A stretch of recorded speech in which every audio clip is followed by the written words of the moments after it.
started. Hello, everyone, and thank you for joining us today for our Learning and Growing webinar, Innovation in the Fourth Industrial Revolution. Our presenter today is Dr. Jason Cottle of King University. My name is Kelsey Sarro, and I'm a member of the marketing team here at Hawks Learning. If you have any questions as we go, please enter them into the Q&A, and we will get to those at the end of the presentation. I will now hand it over to Dr. Jason Cottle. Thank you, Kelsey, and good morning, everybody. Happy to be back for another great webinar series here with Hawks. We'll do a quick screen share here, get the PowerPoint up and running. Hopefully that's working. It worked when we tested it, and but glad to be here. Just as a little bit of context, we always get a really diverse audience at these, which is great. This is kind of a business-heavy presentation. That said, if you're in higher education, if you're in secondary ed, if you're outside of industry or the business school, this does all tie in at the end to what it means for us in education. So kind of wherever you're coming to us from this morning, I think there's going to be something in this for you. If you don't really care about industry or education, but you're just sort of a geek like I am and like talking about tech stuff, there's a lot of that in here too. So we've got a little bit of everything that we'll get into. Slides will advance. There we go. It's going to be one of those mornings maybe. So I like to give a good picture of what we're going to talk about whenever I do one of these. And great place to start is just, what is this? So we're going to start with some definitions and talk about what industrial revolutions really are and kind of how we've gotten to the place that we are with the fourth industrial revolution, which you usually see noted as just 4IR. What kind of impacts we think that's going to have. And that's primarily an industrial focus, but also a little bit of discussion about what that means in terms of impacts to society more broadly. Specifically within this change, why is innovation such a big deal? What is the issue that's going on that makes innovation key to this whole thing? With all that foundation laid, what is it that organizations are going to have to do? What do we think they need to change? How is this going to be different? And then finally, what's this mean for education? And there's a very, very serious tie-in really between everything we're seeing industrially and socially around the fourth industrial revolution and the future of education at pretty much every level. So as we get moving along here, we will have dedicated time to chat and take questions and discuss things at the end. But between now and then, if anybody's got anything, I am always happy for these to be very interactive sessions. So if you've got a question, if you want to follow up or do anything along the way, please go ahead, throw a question into the chat or a comment, and I'm happy to just roll with it, and we can kind of have some open discussion as we go along if anybody wants to do that this morning. So how do we define this idea of an industrial revolution? And this is going to be more clear as we go forward, but we're talking about a revolution, not evolution. And there's honestly a bit of debate in the literature right now about whether or not the fourth industrial revolution is really a fourth industrial revolution, or if it's just a continuation of number 3. And it's that revolution versus evolution argument that has people debating what we're actually doing right now. Personally, I fall very much on the idea that this is number 4. We're about 20 years into number 4, believe it or not. This has been building for a while. It's started really, getting a firm hold in the literature and industry discussions in about 2015. But we define a revolution as something that takes a new technology and it applies that technology to so many things that everything in our world is fundamentally changed by it. And I think you'll see how that works. So this is number 4. Number 1, the first industrial revolution. was steam. And it was the application of steam powered engines to obviously transportation. I've got a locomotive picture here because when do you not want to use a picture of a steam locomotive if you can? But locomotives came later. The first industrial use of a steam engine was pumping water out of mines. And obviously we powered all kinds of things with steam. Steam motors powered, sawmills. They powered all kinds of industrial applications. You had massive labor savings. So things sped up. It freed people to do other work. It was more efficient to produce a larger volume of goods. So prices went down. People had more access to more goods. Life got better. That's an industrial revolution. And that initial technology of steam led to other technologies like assembly lines and large scale manufacturing that had never existed before, but it all fed off that initial revolution of steam power. From steam, we went to the second industrial revolution of electricity. And obviously electricity changed a ton of things as well, especially from an industrial standpoint, that we could do much more work, much more quickly, much more easily, and we could transport it. And electricity led to radical changes in the way consumers behaved. We eventually moved to electric refrigeration. So people could keep food for longer periods in their homes at any time. Refrigeration led us to freezers, frozen food. And you had Clarence Birdseye was sort of the big time innovator in that. But from there, we had the frozen food market that emerged because of electricity. The third industrial revolution was the computer. And I deliberately have an ancient computer for my picture here, because this really started very much in like the late 40s, early 1950s. We're pushing a century old in the impact of the computer on industry and society. And obviously the impact of the computer grew, right? We went from just single, room size units that could process things to smaller machines that could be, operated within a company, to networking those machines. Eventually it grew to the internet, and obviously we have seen just massive societal changes from the internet. But those were very much stepwise evolutions from the initial revolution of the computer. Our fourth industrial revolution is what is broadly being called cyber physical systems. And there is an argument that, well, this is just a next step in technology. We're not really doing anything revolutionary. This is the next evolution of the computer. But you look at the depth and breadth of what's happening with that. And, what we're seeing is a convergence of multiple new technologies really transforming the way everything works. The short list of that, you've got 5G networks, artificial intelligence, artificial and augmented reality, quantum computing. All of those are coming together somewhat simultaneously. And the merger of all of those technologies is what's driving what we call the fourth industrial revolution. And that's what really makes this one very different, is that we, in the past, have seen discrete technologies that have then grown and radically changed things.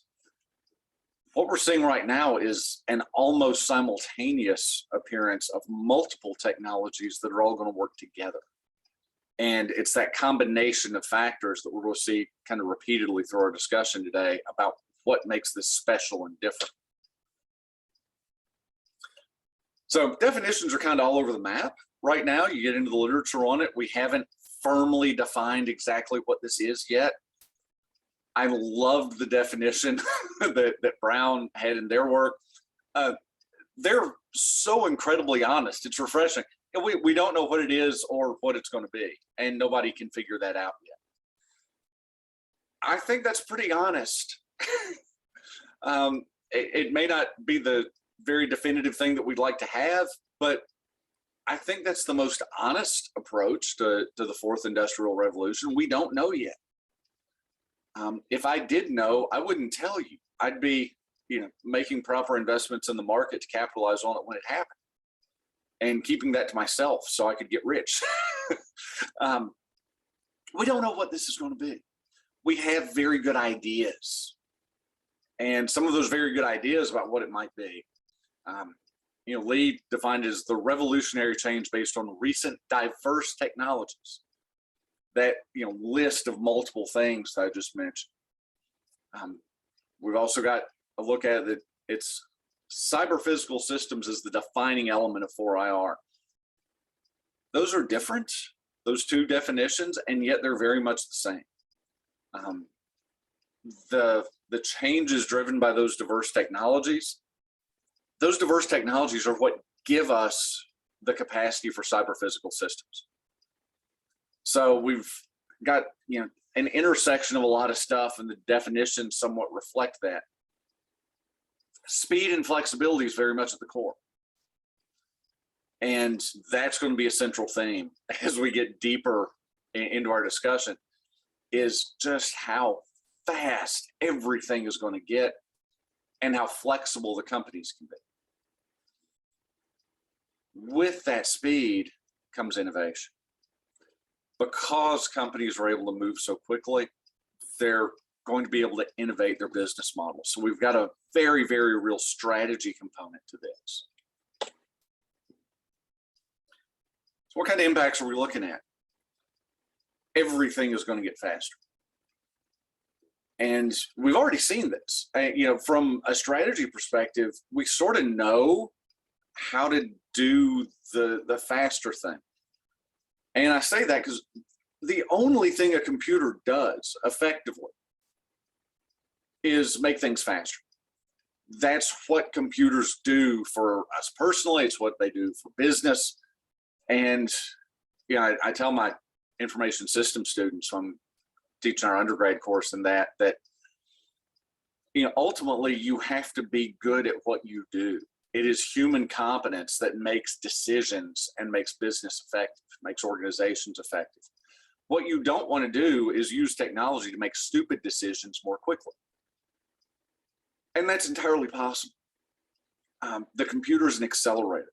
Well, the fourth industrial revolution is going to be a much bigger accelerator. We also see the phenomenon that speed drives complexity. The faster you go, the more difficult it gets to manage things.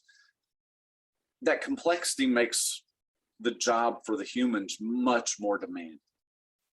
And I have this pair of pictures up here very deliberately. The top picture is the steering wheel on a standard, everyday, road-driven BMW. You can go to the dealership and buy one of those this afternoon. All of you that are in academia like me, we can go to the dealership, take a hard right, and go to the used lot and maybe buy one today. But it's a standard steering wheel. I'll bet everybody in this room probably knows how to drive. We can do that. The bottom picture is also the steering wheel off of a BMW. That's the steering wheel off of one of BMW's Formula One race cars. And you'll notice it's a little bit different. The sort of red blank space at the top is an output screen that feeds information related to all those buttons and knobs and things that I don't understand what they do. Point being, it takes a very different driver to run those two vehicles. The vehicle on the top, on a good day with traffic rolling pretty well, you might be doing 80 miles an hour. A good day in the bottom car, you're doing 180 miles an hour. And doing that effectively and safely obviously takes a lot more input. It's a far more complex process. And that complexity is driven by speed. Now you see you've got a little readout on the wheel. There's a lot of other stuff that goes into an F1 car and the driver interface that ties into this point. People are going to be augmented with technology in the fourth industrial revolution. in what they define as cyber physical systems. This is not a sci-fi kind of augmentation. This isn't a building cyborgs kind of thing. I'm a sci-fi fan, so that'd be kind of a more interesting presentation if that's where we were at. But this is very much a much closer, more integrated, use of tools and the tying of technology to people and to processes and to business and to society, much more so than we have now. And I realize that can be kind of hard to grasp when you look at how tied to technology we already are, but we're going to take big steps forward from here into the future. Now, all this speed means competition is increasing. Competition increasing has obvious impacts on the way companies operate, the way markets function. For us as individuals, this is really good. Prices are going to go down, choices are going to expand. This has always been the process of industrial revolutions. That's what happens when we make our means of production more efficient, more cost effective. Everybody has the potential to get more stuff and for our standard of living to increase. That's the ultimate output of what we're looking at right now. The core of all this is innovation. And if you want to go back and you look at history and you look at technology and you look at the economy, innovation is at the core of every industrial revolution. We're seeing it a bit more clearly with this one, I think, than we have in the former ones. But to be internationally competitive, a firm is going to have to be technologically innovative. It's going to be a demand going forward. And that innovation is going to look somewhat different in that it will be multidisciplinary, multi-departmental. I wrote down maybe multiple organizational here. I think it's probably more fair to say likely multi-organizational. We are going to be involved in projects that are so large and so complex. Single companies in many cases are not going to be able to do this. So you're going to see much greater cooperation and collaboration across organizations to make things happen. That collaborative innovation is going to exponentially increase the speed of the innovation process. So, where a new product development, complex product today, maybe it's an 18-month process. The other side of full implementation of the fourth industrial revolution, we're talking, maybe that 18-month process is 6 months. Maybe it's 6 weeks. Depending on the product, that's entirely realistic. Partnerships, speed, what happens with it's just like every industrial revolution. You're going to see improvements in quality, efficiency, and very much in automation. We've seen, call it the last 50 to 60 years, great steps forward in automation and in the production process, right? Now think about your average manufacturing facility. Just kind of close your eyes and think about a GM or a Ford plant and all the industrial robots that are doing things. And consider the volume of humans that are still involved in that process. Now take like 90% of those humans out. Because with that intersection of AI and quantum computing, we're going to be able to be so much more automated. We're going to have lots more automation, lots less human touch on a lot of our processes. And keep in mind, innovation is not going to be limited to technology. You can't just buy the fancy tool and then not know what to do with it. The knowing what to do with it part is what's going to define ultimately the winners and the losers. You're going to have to be able to innovate your strategy as an organization to go forward. So not everything will change, but a lot will. I love this opening quote when I found it. Plain and simple, if the company's not open to change, it will fail. Period. I think that's very, very accurate. And I think we've had a really insightful, if troubling, preview over the past, call it 36 months, of individual and organizational willingness to change and what that can mean for people. And I say that because in 2019, lots of stuff was the way it had always been. And very quickly in 2020, a ton of that changed. And because it was so urgent, I think we had much more openness from people to make those changes, to take things virtual, to go to blended models, to change business models, to change the way we deliver services and products to customers. But I've noticed that, we're getting close to the middle of 2022. Thankfully, the pandemic has largely faded. Let's hope it stays that way. And I see all these people that are just insistent on going back to the way it always was, no matter how successful the new things have been, no matter how much people want the new things. No, this is over. That was an emergency. We're going to go back to the way we did it before. That's not going to be sustainable. You want to compete, you have to be both fast and efficient. Quickly doing the wrong things is not going to be a winning solution. You have to be fast, you have to be efficient. I like the set, and I've seen this multiple places in literature. This was one of them. Defining the fourth industrial revolution is going to be velocity, scope, and systems impact. Notice velocity is that first one. It's going to be a speed issue. Scope, it's the breadth of what we're doing. I was just talking about distributed collaborative innovation. That's your horizontal integration, moving across departments. Disruptive technologies, we know those are going to change markets. What we're really going to do that's really going to change the world is create markets.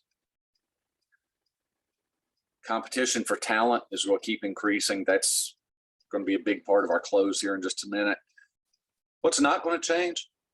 At the end of the day, I don't care what business you're in or how you're making your product or how you're delivering your service. People are paying you for a value proposition. If you deliver value to the customer, that's going to be successful. If you can't articulate that, people aren't going to do business with you. So the fundamentals of business are going to be the same. The mechanisms are changing, but not the fundamentals.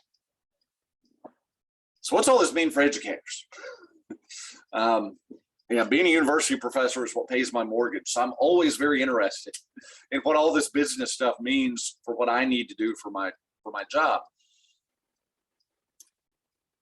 The number moves around a little bit. This is a pretty good one, I think. 65% of today's children are ultimately going to have jobs that don't exist right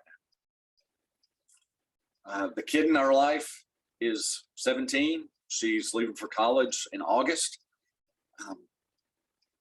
I've realized that by the time she graduates, and I really hope 4 years,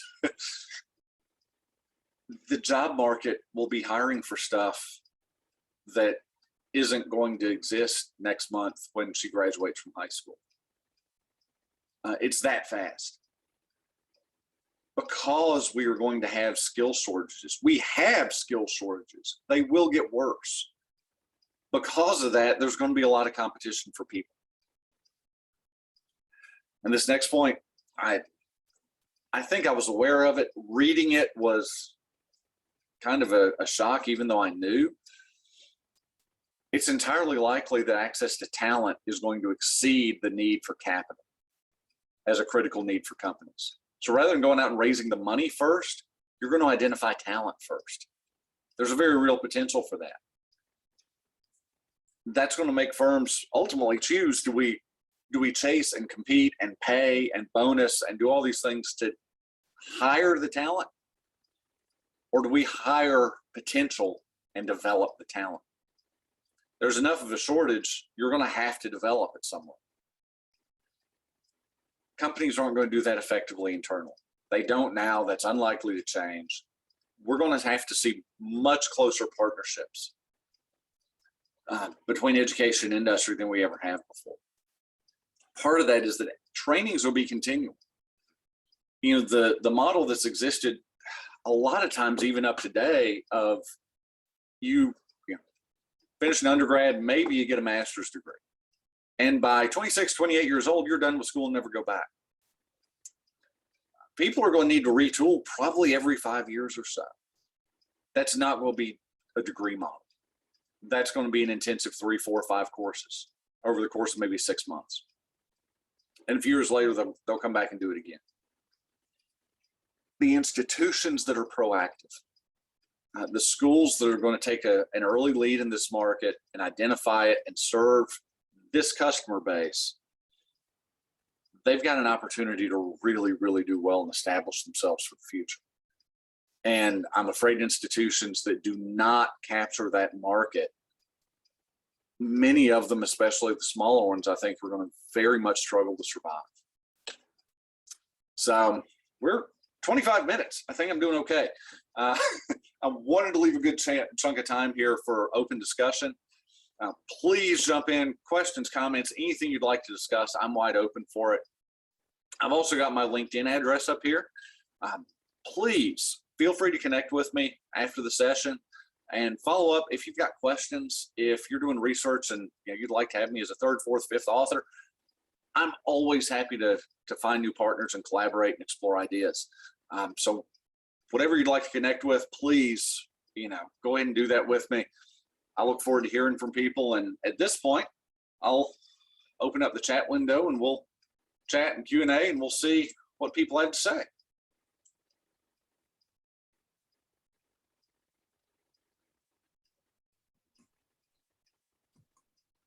Thank you so much, Jason. So like he said, anybody please put any questions into the Q&A or the chat, and we will give it a few minutes for anybody to ask questions.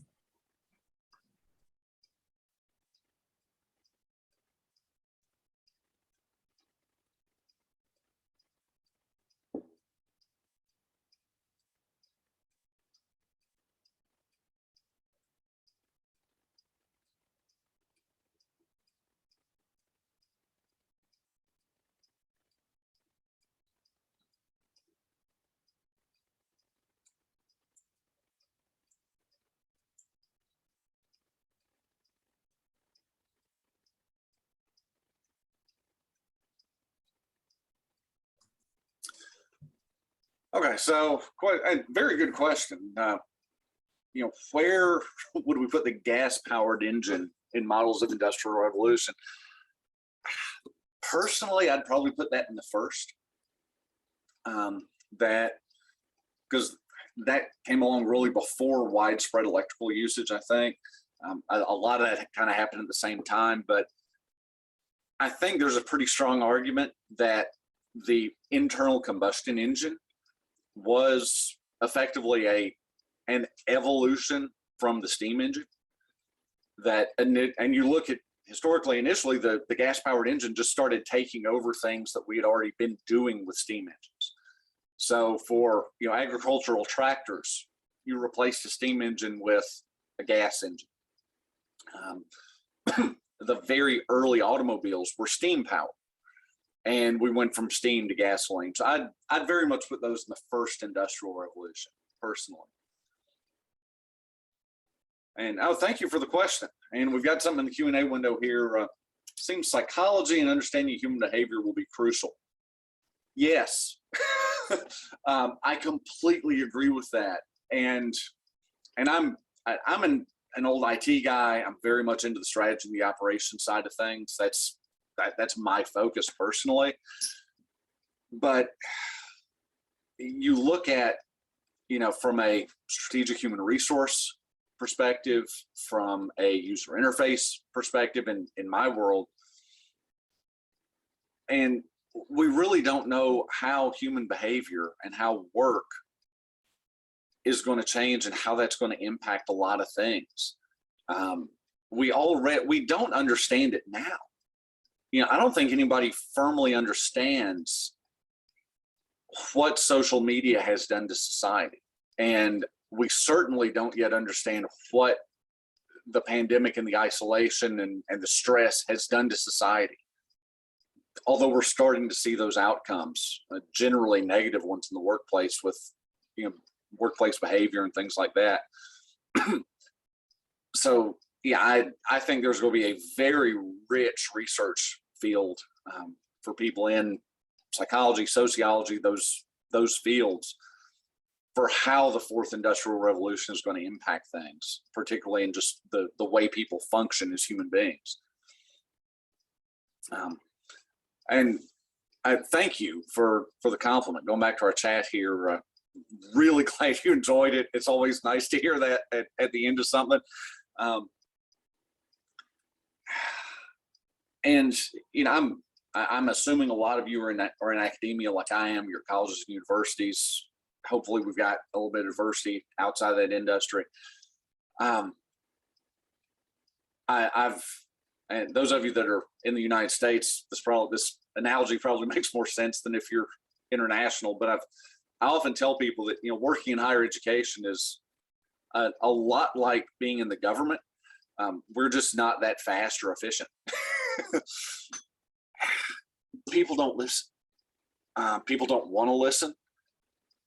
And I'll admit, I don't like change in a lot of things. That tends to be different in workplace and things like that, because I'm a technologist and I'm just, by training and by practice, I'm always looking forward and seeing what the next thing is that we can do. The people that do listen, I think, have the potential to do very well. We don't know who that's going to be. I asked question in some of my classes when Facebook did the name change and they went to Meta, because they say, hey, the metaverse is the next big thing and it's going to be a big thing. I said, I'm curious, who do you think is going to be the winner in the metaverse? Will it be Facebook/Meta, Google, which is actually Alphabet, Amazon, Apple, Microsoft? Nobody had a guess. And my answer was, it's most likely to be number 6, which isn't on the list. Because when things change this radically, what we often get is a new entrant that really gets it right and begins to dominate the market. It's just like, Google really tried to get into social media, and we see who dominates the market. And I'll scroll back up here and catch everything. Heidi, thank you so much. That's really nice to hear. It's new enough stuff that I find it very exciting, and I hope that comes across in the presentations. Catherine, thank you. I'm really happy that y'all were able to join me and ask some good questions and have some good comments here. And yeah, you make a good point. Like the language isn't even here yet. We're in it. The literature, a lot of it defines the start of the fourth industrial revolution as being this century.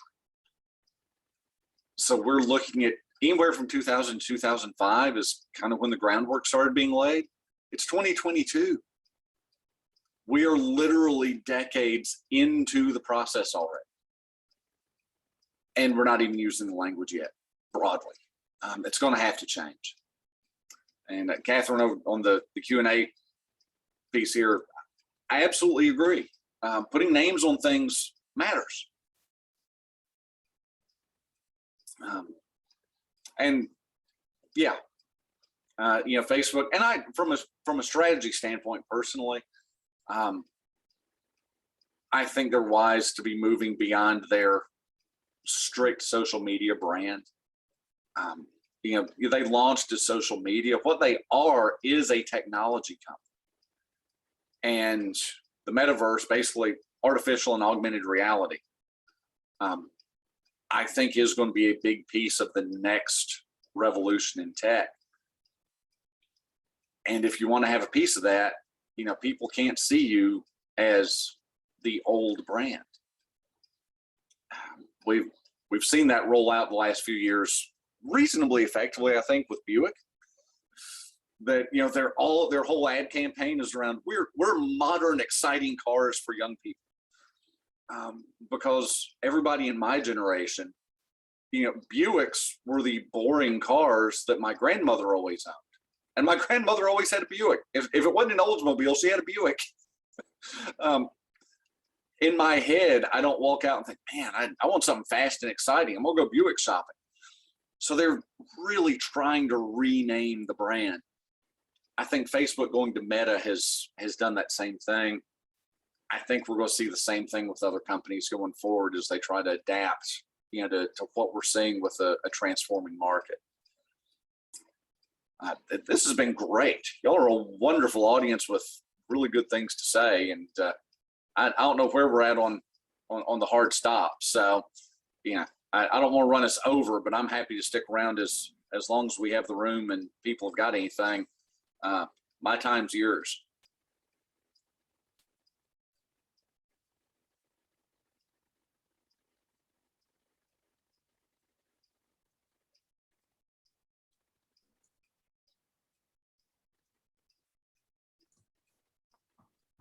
Well, thank you so much, Jason. I'm not seeing any more chats or Q&As, but this has been awesome.